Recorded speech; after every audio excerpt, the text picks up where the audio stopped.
আমি তো হয়ে গেছি। সুবহানাল্লাহ। তুই আমার হয়ে গেছ, আমি তো হয়ে গেছি। ওই মাকামে যাইতে হলে আপনাকে কঠিন ভাবে রিয়াজত করতে হবে। কঠিন ভাবে, কঠিন ভাবে।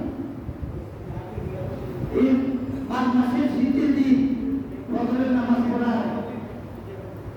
কষ্ট করে, কষ্ট করে, কিন্তু যারা সবসময় তাহাজ্জুদের নামাজ পড়ে, আল্লাহ তাহাজ্জুদের নামাজের বিনিময়ে আমি আমার জান্নাতটা সাজাই আছি। সুবহানাল্লাহ।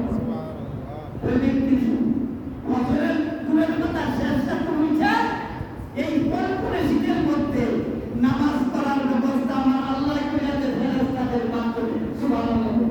এটা হাদিস শরীফের মধ্যে আছে। আল্লাহ তাআলা রহমতের ফেরেশতারা যা আমার বান্দা আমার জন্য আমাকে সাজদা করবে, নূরের পাতা দিয়ে বাতাস করতে থাকে, সে আর ঘুমাইতে পারে না। এই পরপরে শীতের মধ্যে উঠে উযু করে আমার আল্লাহকে রাজি খুশি করার জন্য সাজদা, আর তার বিনিময়ে আমার জান্নাত। আল্লাহ তাআলা বুঝাই করতে। আলহামদুলিল্লাহ।